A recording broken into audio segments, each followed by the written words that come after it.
Kobus, baie geluk met hierdie projek van julle wat voltooi is hier in die moeilike tye in ons lewe. Julle noem dit ontwikkeling en prestasie. Wat presies beteken dit vir sport by Waterkloof? Nou, baie dankie van my kant af. Ja, dankie vir jou dat jy hier is. Ontwikkeling, prestasie, en daar soveel name en beskrywings wat ons deurgegaan het. Maar op die einde van die dag het ons vir onsself gevra, wat wil ons by Hoërskool Waterkloof doen? Ons wil ontwikkel, ons wil 'n produk ontwikkel, en op die einde van die dag tot op 'n mate waar ons kan presteer. En dis dan die naam van ontwikkeling en prestasie sentrum. Ons is nie hoë prestasie het 'n sekere doelwit en elke ander prestasie sentrum het 'n sekere doelwit en 'n sekere uitkoms wat hy wil bestref, maar by ons wil ons graag ontwikkel en ons wil elke sportleerder, of dit nou hokkie, rugby, netbal, cricket of nou swem is en of dit nou golf is, maak nie saak wat dit is, ons wil daai leerder in sy totaliteit ontwikkel by Hoërskool Waterkloof en dis waarom ons tans besig is, ons ongelooflik baie opgewonde daaroor.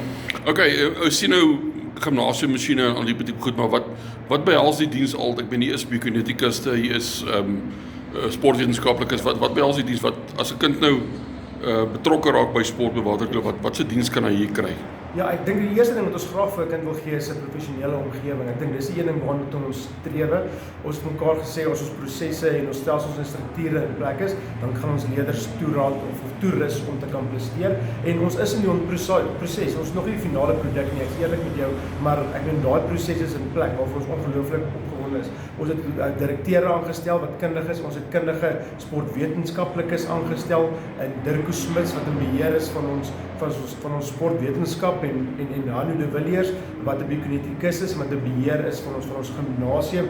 Wanneer elke kind Hoërskool Waterkloof toe kom, kry jy nie net daai ontwikkeling akademie nie. Ek meen ons akademie is in 'n klas van sy eie, maar hy kry spesialis afrigting, hy kry spesialis ontwikkeling in terme van die gimnasium en hy kry 'n program, hy kry ontwikkeling, prioritisering wat regtig eie aan hom en sy sport is en hom kan toelaat om op die einde van die dag deur nog steeds lekker gelukkig te wees en net lekker van te hê, as ek dit so kan stel, sy potensiaal te kan bereik. Ons wil elke kind in Hoërskool Waterkloof toe kom, wil ons in graad 8 en 9 heel eerste, ek dink die belangrikste is dat die kinders dit nog steeds geniet.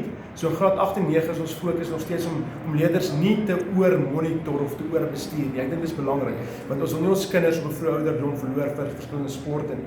En dan wanneer ons na graad 10 toe gaan en 'n bietjie meer ernstig raak, ons leerders bietjie meer gespesialiseer het in of cricket, rugby, hokkie, netbal, tennis, een van ons 17 sportsoorte, dan kan ons bietjie meer doelgerig met hom werk en dan kan ons so klein bietjie meer harder werk in die monitering van die leerder en die spesialis van die monitering. So, wanneer jy Hoërskool Waterkloof toe kom, gee ons jou woord dat ons ons beste gaan doen om jou met die beste kundigheid toe te kan rus om seker te maak dat jy jou potensiaal kan bereik.